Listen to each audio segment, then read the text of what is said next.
Fala pessoal, mais um vídeo aqui do Cafezinho Tecnologia e Filosofia. E vamos falar hoje da Fog Computing, que ela é uma pré-camada da computação em nuvem. Nós falamos tanto de internet das coisas agora, os sensores estão conectados à internet, estamos o tempo todo mandando dados para a nuvem, né? Tudo agora é cloud, né? Então, assim, a gente precisa entender que existem estudos, implementações de camadas que são antes da nuvem. Então, nós temos a Edge, a Fog, quem está estudando na AWS aí, ou outro servidor de cloud sabe que temos as Edge Locations, por exemplo, na AWS. Então, assim, nós temos milhares de sensores, como a gente pode ver ali no nosso triângulo ali, conectados à nuvem. Então, e se a gente tivesse uma pré-camada que consegue fazer um processamento mais próximo desses sensores, né? A gente ter decisões locais sem depender da nuvem, questões de criptografia principalmente. A gente pode diminuir a latência, ter uma resposta mais rápida, né?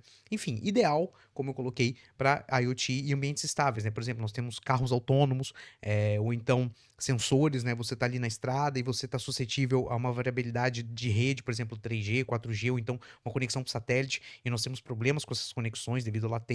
Como que a gente pode mitigar isso, né? E realmente garantir que os dados vão chegar à nuvem. E aí entra a Fog Compute, né?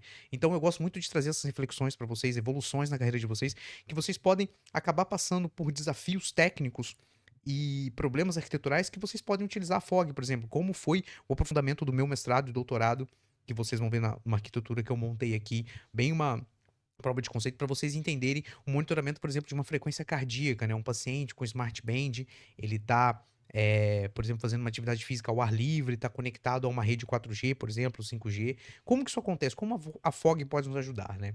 Então, seguindo aqui, nós temos que pensar em economia de cloud também, né? Muito se fala em cloud, aplicações para cloud, tudo é cloud agora, soluções, mas tudo isso tem um custo. E a gente sabe que custos na cloud, dependendo das nossas aplicações, das arquiteturas que nós desenvolvemos com cloud, pode ser custos muito elevados, né? Nós vamos ter ali custos de armazenamento, de computação, enfim, de tráfego de dados, eh, que podem ser muito caros pra gente. Então a Fog, ela visa reduzir isso também, né? Porque como a gente tem um processamento antes da nuvem, a gente pode, de certa forma, criar filtros do que a gente vai mandar para a nuvem, por exemplo, mandar apenas dados realmente que podem nos atender às aplicações da nuvem, né?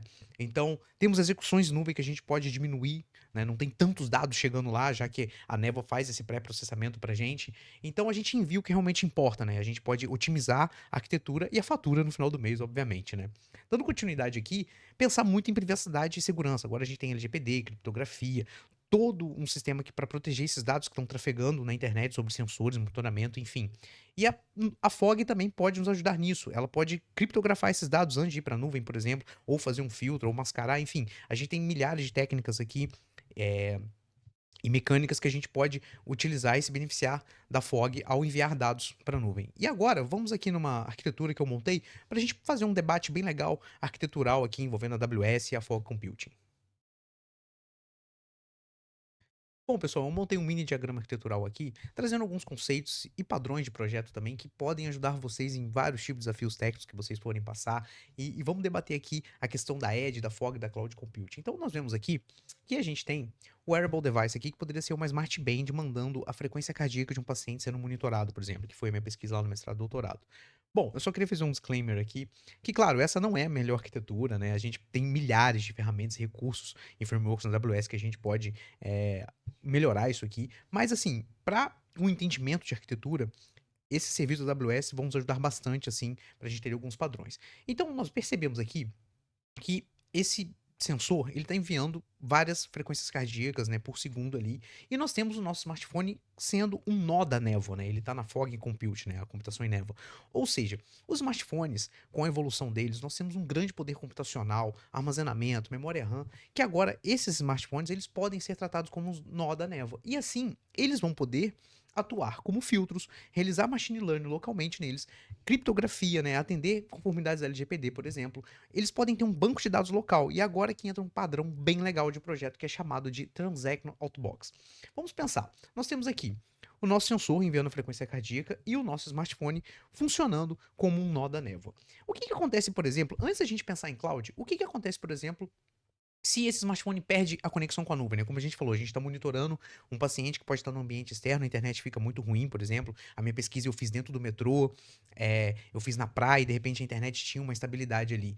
Caso você perca a conexão, você tem um padrão chamado Transact Notebox, que assim que ele detecta a perda de conexão, ele salva esses dados num banco E quando ele consegue restabelecer a conexão, ele verifica se nessa tabela tem dados salvos e reenvia os dados. Assim a gente garante uma integridade dos dados, né, a gente não perde os dados. Isso é muito importante quando você pensar até em arquiteturas dentro da própria nuvem. Se você tem uma comunicação com uma API externa, por exemplo, e seja uma comunicação síncrona, né, não tem filas ali, e você perca essa comunicação e tem uma questão de um circuit breaker, por exemplo, deixando aqui vários insights para vocês aí pesquisarem, estudarem, você pode ter o Transact Notebox ali. Você salva esses dados numa tabela, ou pode ser no próprio cache, e assim que a conexão é restabelecida, você tem um circuit break ali retomado, né? Você fecha o circuito, por exemplo, e consegue enviar novos dados para essa API externa, você consulta a sua tabela Transact Notebox e você garante a integridade daqueles dados que você poderia não ter perdido. Então pesquisem aí depois, é um padrão bem legal de projeto. É, Agora, vamos pensar na nuvem, né? Temos ali a conexão e agora nós temos o Fanout Partner, que é muito legal. A gente tem um serviço na AWS que é chamado de Simple Notification Service, esse carinha aqui. Ou seja, o meu nó da névoa, ele não precisa conhecer como publicar filas, os sistemas que estão lá, né, disparar lambdas. A gente tem um serviço gerenciado pela AWS que ela garante alta disponibilidade, escalabilidade, performance, o qual a gente pode adotar como Fanout Partner. Ele é um ponto central para distribuir nossos dados, por exemplo, como a gente quer fazer aqui. Suponhamos que a gente está querendo disparar um alerta, né, de frequência cardíaca, por exemplo, para cloud, e o nosso Fanout pode fazer isso, porque como ele funciona como um ponto central de distribuição desses dados, a gente pode, ele tem funcionalidades de enviar e-mail, né, Telegram, por exemplo, utilizar um webhook do Telegram, SMS, mas ele também consegue publicar em filas, por exemplo, do SQS, ou até disparar lambdas. Isso é muito interessante. Mas vocês podem estar pensando, isso pode ser um ponto único de falha que a gente fala, os SPOFs, né, que são Single Point of Failures, por exemplo. Então, por exemplo, e se o SNS cai? A gente perde tudo, já que ele é um ponto central? Talvez. Por quê? A AWS, ela nos garante o gerenciamento desse serviço. Então, ela tem uma alta escalabilidade ali. Ele está disponível em várias regiões, por exemplo. Também tem zonas de disponibilidade que a gente fala. E nós temos o nosso Transact Notebox ali, que também é mais uma camada de resiliência dos dados, né? A gente tem uma redundância ali também pensando, por exemplo, se o Telegram tá fora, a gente tem uma redundância com o chat do Gmail, por exemplo, mas o serviço da AWS também tem mecanismo de retry e back-off ali, então isso é muito importante e muito legal da gente utilizar. Pensem agora quando a gente tem uma aplicação que a gente precisa publicar em várias filas, por exemplo, na AWS, e talvez disparar alguma lambda e logs, a gente pode usar um SNS como um Fanout Partner, e ele faz essa distribuição para a gente de uma maneira muito elegante, muito inteligente e performática.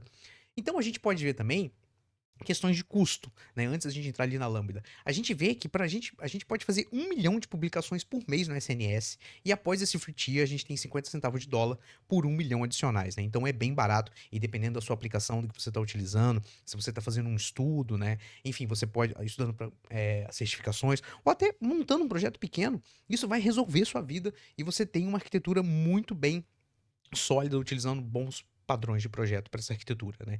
Nós temos ali publicações no SQS, então chegou o nosso alerta, a gente já disparou os alertas com o SNS e a gente quer também ter um log desse alerta. A gente pode publicar, o SNS publica para a gente numa fila SQS e a fila SQS dispara um gatilho, o qual essa lambda consome essa fila e publica no Amazon S3, por exemplo, para a gente ter a persistência desse log, desse alerta. Mas isso aqui poderia ser um outro banco de dados, enfim, ou enviar para uma outra API, né? A nossa lambda ela pode fazer várias ações, né?